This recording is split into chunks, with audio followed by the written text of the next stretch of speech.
മറ്റൊരു കാര്യം, കേരളത്തിലുടനീളം വലിയ രീതിയിലുള്ള ഗുണ്ടാ കടന്നാക്രമങ്ങളും പോലീസ് മർദ്ദനങ്ങളും ഒരു തുടർക്കഥ പോലെ കേരളത്തിലുടനീളം വരികയാണ്. കഴിഞ്ഞ 10 വർഷക്കാലം വളരെ ശക്തമത്തായ ജനാധിപത്യ സംവിധാനത്തിൻ്റെ ഭാഗമായിട്ട് പോലീസിനെയും ആ പോലീസിൻ്റെ നിലപാടിൻ്റെ ഭാഗമായിട്ട് ഗുണ്ടാ വിളയാട്ടങ്ങളെയും ഫലപ്രദമായിട്ട് നേരിട്ട ഒരു 10 കൊല്ലമാണ് ഇടതുപക്ഷ ജനാധിപത്യ മുന്നണി കേരളത്തിൽ കാഴ്ചവെച്ചത്. അതിൽ നിന്ന് തികച്ചും വ്യത്യസ്തമായ രീതിയിൽ പോലീസിൻ്റെ ഗുണ്ടാ രാജാണ് യഥാർത്ഥത്തിൽ കേരളത്തിൽ പല മേഖലയിലും വന്നുകൊണ്ടിരിക്കുന്നത്. എൻ്റെ ഏറ്റവും അവസാനത്തെ ഉദാഹരണമാണ് കൊല്ലം കുണ്ടറയിൽ പോലീസ് കസ്റ്റഡിയിലെടുത്ത് ക്രൂരമായി മർദ്ദിച്ച യുവാവ് വാരിയിൽ തകർന്ന് മരിച്ച വാർത്ത 40 ദിവസത്തിന് ശേഷം പുറത്തു വന്നത്. കുടുംബാംഗങ്ങൾ താണുകീണ് പറഞ്ഞിട്ടും നിരപരാധിയായിട്ടുള്ള സിയാദിനെ അറസ്റ്റ് ചെയ്ത് കൊണ്ടുപോയി ക്രൂരമായി മർദ്ദിക്കുകയാണ് ഉണ്ടായത്. സ്റ്റേഷനിലെത്തിയാൽ അവിടെ CCTV ക്യാമറ ഉണ്ടെന്നും അവിടെ ചെന്നാൽ ഇത് നടക്കില്ല എന്നും പറഞ്ഞുകൊണ്ട് വഴിക്ക് നിർത്തിയാണ് ക്രൂരമായ മർദ്ദനം, നട്ടിൽ ഒടിക്കത്തക്ക രീതിയിൽ മർദ്ദനം പോലീസ് നടത്തിയത്.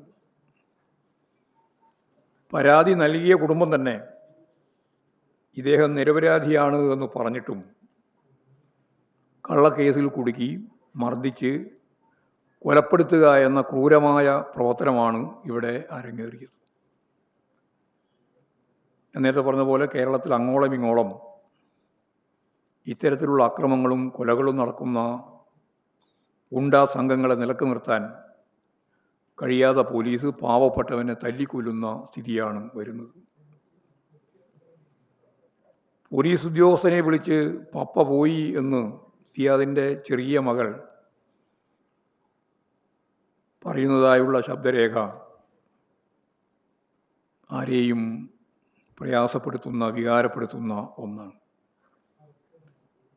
ഇത് സംബന്ധിച്ച് CBI അന്വേഷണം നടത്തണമെന്നാണ് ഞങ്ങൾ മുന്നോട്ടേക്ക് വെക്കുന്ന ഒരു ഡിമാൻഡ്.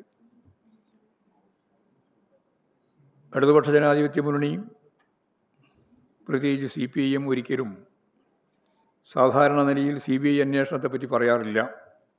CBIയെ പറ്റി നന്നായിട്ട് മനസ്സിലാക്കിയിട്ട് തന്നെ. പക്ഷേ കേരള പോലീസിൻ്റെ രീതിയിലുള്ളൊരു അന്വേഷണം നടത്തിയാൽ ഈ ഒരു കാര്യവും പുറത്തു വരാൻ സാധ്യതയില്ല എന്നുള്ളത് കൊണ്ടാണ് പോലീസ് കസ്റ്റഡിയിലുള്ള മരണം ഉൾപ്പെടെയുള്ള കാര്യങ്ങൾ വരുമ്പോൾ പൊതുവേ CBIയെ അന്വേഷിക്കുക എന്നുള്ള നിലപാടിലേക്ക് എത്തുന്നത്. ഇപ്പോൾ സർക്കാരിൻ്റെ ഒരു നിലപാടാണ്, സമീപനമാണ് ഈ ലോക്കപ്പ് മർദ്ദനങ്ങളും കൊലപാതകങ്ങളും അരങ്ങേറുന്നതിലേക്ക് നയിക്കുന്നത്. വ്യാപകമായ സ്ഥലമാറ്റത്തിലൂടെ ക്രിമിനൽ റെക്കോർഡുള്ള ഇത്തരം ഉദ്യോഗസ്ഥന്മാരെ പ്രത്യേകം കണ്ടുപിടിച്ച് പ്രധാനപ്പെട്ട സ്ഥാനങ്ങളിൽ നിയോഗിക്കുന്നു എന്നുള്ളതാണ് വളരെ വ്യക്തതയോടുകൂടി കാണാൻ കഴിയുന്ന ഒരു ചിത്രം.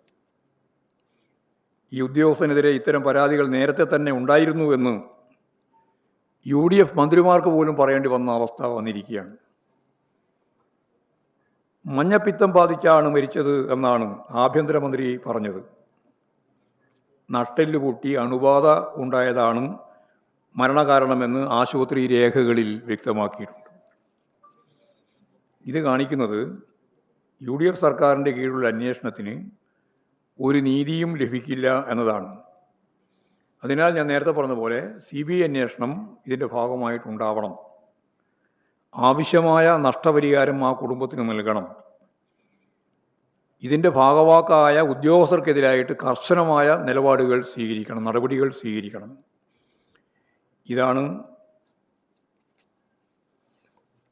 പോലീസിൻ്റെ നിലപാടുമായിട്ട് ബന്ധപ്പെട്ട് ചൂണ്ടിക്കാണിക്കാനുള്ളത്.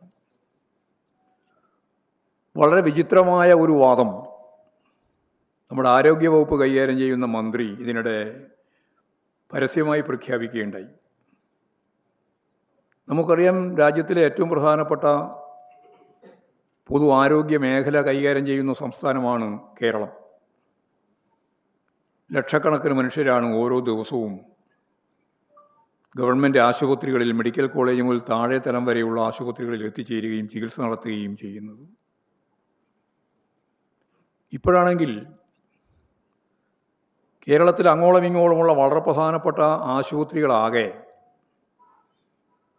ലോകത്തെ വലിയ കോർപ്പറേറ്റുകൾ കൈപ്പിടിയിൽ ഒതുക്കി വലിയ രീതിയിലുള്ള ചികിത്സാ ചെലവാണ് സാധാരണ ജനങ്ങൾക്ക് താങ്ങാനാവാത്ത രീതിയിൽ ഇപ്പോഴും വന്നുകൊണ്ടിരിക്കുന്നത്. ഇപ്പോൾ കേരളത്തിൻ്റെ ഈ വ്യത്യസ്തത ഞാൻ നേരത്തെ ചൂണ്ടിക്കാണിച്ചതുപോലുള്ള പൊതു ആരോഗ്യ മേഖലയിലുള്ള ഫലപ്രദമായ ഇടപെടലിലൂടെ ലക്ഷക്കണക്കിന് സാധാരണക്കാർക്കും ഇടത്തരക്കാർക്കും ഉൾപ്പെടെ ഗവൺമെൻറ് ആശുപത്രികളിലുള്ള ഫലപ്രദമായ ചികിത്സ, ആ ചികിത്സ യഥാർത്ഥത്തിൽ ഇല്ലായ്മ ചെയ്യുന്നതിൻ്റെ ഭാഗമായിട്ട് മന്ത്രി പറയുകയാണ്,